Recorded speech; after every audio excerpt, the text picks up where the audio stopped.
Are there any reliable turbo engines? That's what we're going to find out. Welcome to Car Help Q&A. My name is Shari, and today I'm going to be answering your car questions from the comments. And if you want to have your question answered in next week's Q&A video, just leave your question down below or wait for my weekly YouTube post, and I'll try to answer it next week. So let's get right into the first question, which has to do with turbo engines. Even though turbocharged engines are generally considered unreliable when compared to non-turbocharged counterparts, would you recommend any turbocharged engines that are reliable?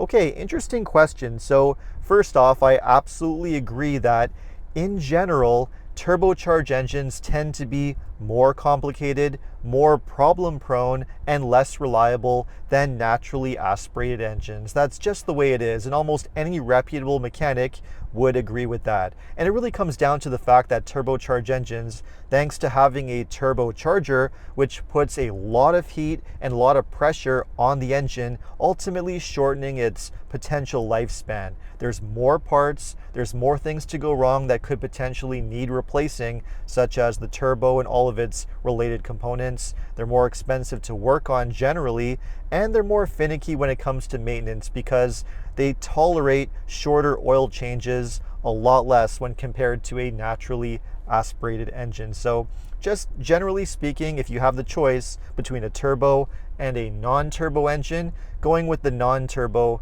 naturally aspirated engine is always the safer move when it comes to reliability. But that being said, there are a few turbocharged engines which I would consider to be reliable and have proven to be so based on their track record so far. One example, the K20C 2-liter turbo that's found in a few Honda and Acura models, currently found in the RDX and the TLX, which is a very reliable engine, very well proven, doesn't have a lot of issues. Another engine which falls into this category is the T24A, the 2.4 turbo that's used on a number of Toyota and Lexus models, including the Toyota Highlander, the new 4Runner, the Tacoma, and even a few Lexus models, the Lexus NX and RX. This engine's been around since 2021. So far, a very solid, reliable engine, which is to be expected given that Toyota and Lexus use it on so many vehicles, so they're not going to mess that one up.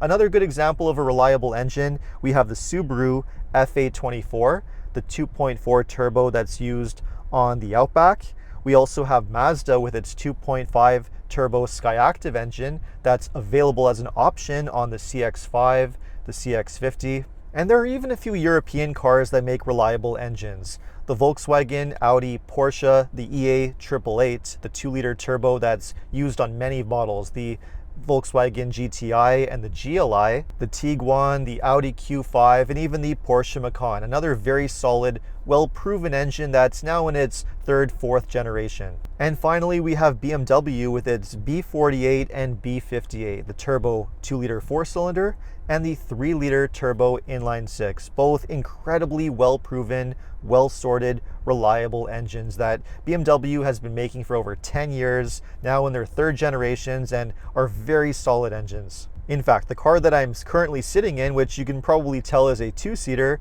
is a BMW Z4 or Z4 Roadster, which has the B58 inline-6 with either a ZF 8-speed automatic or, like my test car, a 6-speed manual, which is a very solid, reliable drivetrain combination. Probably one of the best that you can get in any European brand car. So the point is, yes, there are some reliable turbocharged engines out there. So you can go for one for certain types of vehicles. Absolutely. Great question. Okay, now moving on to our next question. Hi Shari, thank you for the Q&A videos. My question is, why is it that manufacturers are deceiving consumers about gas mileage nowadays with hybrids and turbo engines? I have owned 1980s compact cars and many of them provided 50 miles per gallon, which is equivalent to any hybrid or turbo garbage engines today.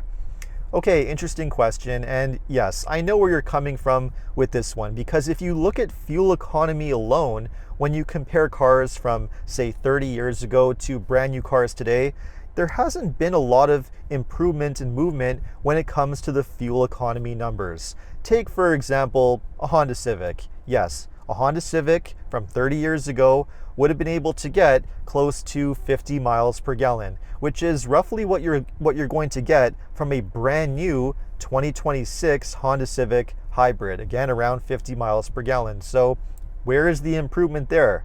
But you can't just look at the fuel economy numbers, because cars have evolved and changed in so many other ways. Compared to that old Civic, which was a very tiny, basic, underpowered, gutless death trap of a car, the brand new one is much larger, much more spacious. It has double the power, much more powerful. It has a lot more features and tech. It drives a lot better, has lower emissions, and most importantly of all, it's much, much safer. If you put the two into a crash together, the old car is going to completely fall apart. There's no comparison whatsoever. So, while cars have not necessarily become a lot more efficient, they've managed to maintain roughly the same efficiency, maybe improving efficiency a little bit, while becoming lower emissions, much more powerful, offering more features, better drive, better experience, and becoming much, much safer. And I think it's hard to argue that that is considered progress. So hopefully that answers that. All right, next one. Hi Shari, the question is this: do you think modern Toyota or Honda hybrids have less mechanics that are willing to work on them when they inevitably begin to have electrical issues, let's say 10 years down the line? I know they require less maintenance due to having integrated components, but once they get very old and things like the battery need replacing, are they more trouble than they're worth? Okay, excellent question. And the short answer is no. I have no concerns about owning a hybrid from a reputable brand such as Honda, but especially Toyota, for long-term ownership. And there are no repair maintenance concerns whatsoever. And this is why. Toyota hybrids have been around for decades now. We have over 2 decades of proven data and evidence that show how reliable they are. The hybrid components simply don't fail at anything close to a significant rate. They're very durable, they're very well made, and are easily capable of going 250,000 miles, 400,000 kilometers with ease, which is why they're often the go-to choice, for many taxi drivers. I've seen many Toyota hybrid taxis with 500,000 clicks, and they're perfectly fine. Now, when it comes to the hybrid battery, again, this is not a concern because there are now so many options available. You don't have to buy a brand new one. There are companies that rebuild them and give you a warranty, that sell used hybrid batteries, sometimes for as little as $1,000. So it's not a big deal, and they're not that difficult to replace and install. So the point is this: yes, they can easily last for a generous lifespan, say 15 years. And at that point, if the battery goes, not a big deal. If the car is in really good shape and you want to keep it and you can't afford a new car, just put in a used hybrid battery for $1,000, and that car is probably going to last you another 3 to 4 years, at which point no car really owes you anything. I'm going to make a video on this exact topic very soon. It's going to be up on the channel, so make sure to watch out for that. Hopefully that answers that question though. So I would not be concerned with Toyota, Honda hybrids for longevity. They're very solid. Okay, now for the next one. I really enjoy watching your videos and find great value in them. I'm thinking of switching to an EV and have come across a 2017 Kia Soul EV, which is quite reasonably priced. I'm concerned about the high voltage battery degradation, given that it is past the warranty period. I've requested for a battery health report from the dealership, but they have yet to receive it. Would it be advisable to still proceed with purchasing the vehicle? Your insight would be much appreciated. Okay, the short answer is no. I would not recommend purchasing this vehicle. In fact, I would not recommend purchasing any early first generation EV that was made in the first 5 years or so when EVs were first coming to market. And this is definitely one example of that. The early first generation EVs, whether it's the very early Nissan Leafs or the Kia Souls like this one, they're kind of similar to PCs from the early 90s. Very primitive, outdated technology. They have a lot of reliability issues. Parts are difficult to get, and there's no parts support from the manufacturers for them. So you're basically taking a major risk. And if there was a major failure on this vehicle, say even with the battery, chances are there's no repairing it. Your options are going to be very limited. So I would stay far away from this car. If you want to buy a used EV for a low price, probably a similar price range to this Kia Soul, one that I would consider is the Chevy Bolt, the first generation Chevy Bolt, which came out in 2017. Those are very good electric cars. They're fairly well made. And most importantly of all, most of them received a brand new battery replacement under warranty thanks to a kind of a silly recall. So you can actually find an early Bolt that's, a 2017, 2018 that has a brand new battery that was put in the last couple of years. And if you find one like that, that car is probably going to last you a lot longer for similar money. So if you want an older, cheap EV, that's the one I would buy.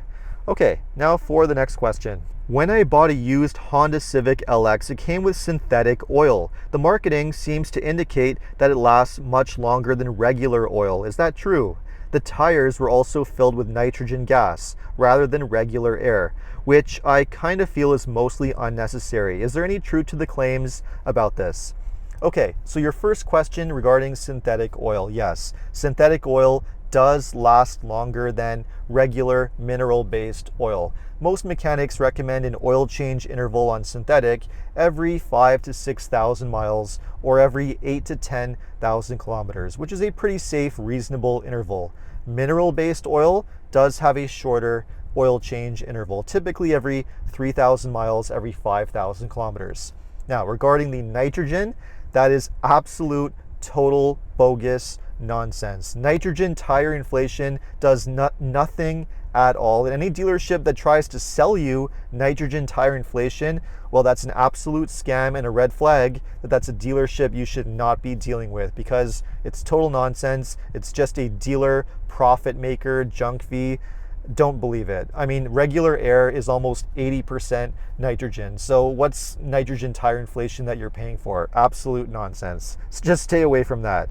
All right, now for the next one. Hello, how long do I continue to do showroom service? I'm using a 2020 Corolla now, and all service has been performed at the Toyota showroom itself. Do I still need to do regular showroom service, or just do oil changes by myself or anywhere else? Thank you. Okay, so I think the question here is having your car serviced at a dealership versus an independent mechanic. And the short answer is going to an independent mechanic is definitely the best way to save money. As long as the independent mechanic is using the correct fluids, the correct parts, and you keep all your receipts as documentation to show that you've been maintaining your vehicle properly, you're not going to have any issues. And that's a great way to save a lot of money. The only benefit to taking your car to the dealership for the first few years when it's under warranty is that it allows you to build a relationship with the dealership and have all the documentation from the dealer. So if you ever run into a warranty issue, whether it's still under warranty or just outside of warranty, the dealership is going to be easier to work with, and it's going to be much easier to get warranty claims and goodwill service from them because you've been having your car maintained with them. So there's really nothing they can say. That's the only benefit, but I would only do that for the first few years under warranty. Once it's past the warranty period, don't waste your money at the dealership. It's too expensive. Just find a good independent mechanic and save yourself the money. Okay, now for the next question. I'm seriously looking at a new Mazda CX-30. If I wait for 2026, will the car be tariff affected? How will we be able to tell tariff affected cars? Okay, great question. Now, when it comes to tariffs, keep in mind that car companies are not going to put a huge tariff on certain vehicles that are affected, because if they increase the price of a vehicle by several thousands of dollars, no one's going to buy that vehicle. It's just going to be a huge problem. So what car companies are doing instead, and I've spoken with many of them, and this is their strategy, is that rather than increasing the price of certain vehicles that are affected by tariffs, they're just going to do a small price increase across the entire car lineup, basically to mitigate the impact of the tariffs. And we've already started to see that happening. A lot of companies have increased the MSRP of new cars for 2026, and they're doing a small increase across the board just to spread out that cost. So I wouldn't be concerned about buying one particular vehicle over another because it might be impacted by tariffs. That's not going to be the way that it works. And again, this whole tariff situation, it might just go away if they come up with a deal, and then we won't have to deal with it whatsoever, and there won't be any massive price increases, which hopefully will happen, but we'll have to wait and see.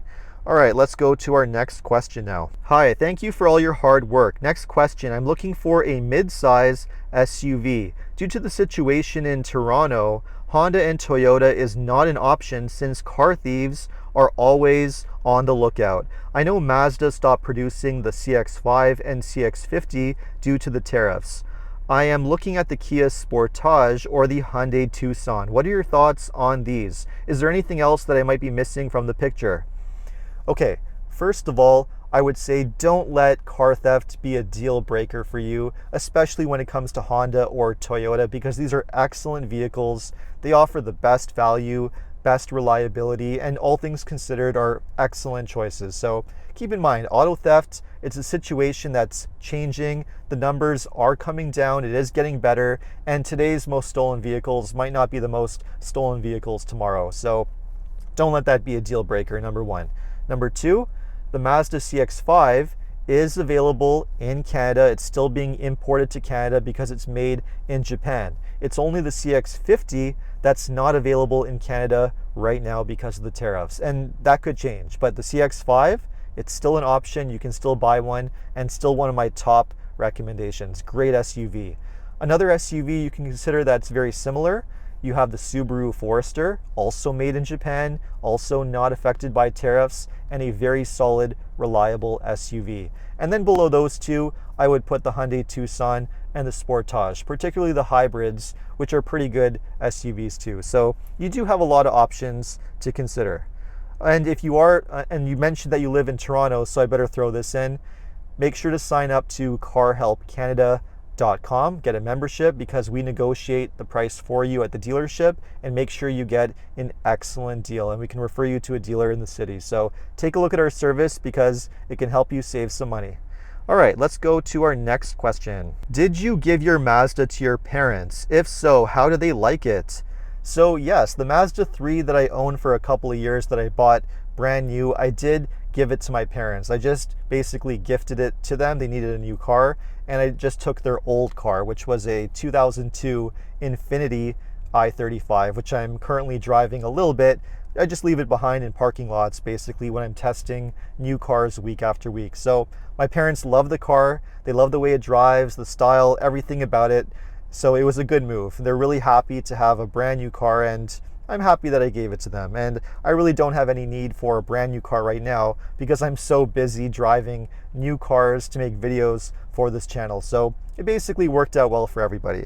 So that's that. Okay, let's go on to our next question now. Our 2021 Honda Pilot, 80,000 kilometers, is now too big. Should we keep it or trade it across for a CR-V turbo, trade up for a used CR-V hybrid, or a new CR-V hybrid, or something else? We're in our mid-70s and drive around 15K per year, mostly in town. Okay, well, if it's too big for you and you just don't need a car that big and don't want it, I think now is a good time to trade it in because it's at the age and mileage where it still has a lot of value. So you'll still get a really good trade-in value for that car, which you can put towards something else. Now, if it's a CR-V, I would recommend getting the CR-V hybrid just because it's a much better vehicle when compared to the turbo engine. And I would lean towards getting one brand new because you can get some really good deals on brand new ones. Used, possibly if the price is right, if you're saving enough money for it to make sense. Now, if the CR-V hybrid is too much car for you, which it very well could be, if you're seniors, you don't need a big car, just something smaller to get around in, then maybe consider the Honda HR-V, which is a little bit smaller, a lot less expensive. It has a very simple, reliable 4-cylinder engine. It's a perfect car for seniors and it's well priced. So that's something else you can take a look at. So there you have it. Great questions this week. So thanks so much for watching and asking your questions. And again, if you want to have your question answered in next week's Q&A video, just leave your question in the comments or wait for my weekly YouTube post. I'll try to answer it next time. Thanks so much for watching, and we'll see you again soon.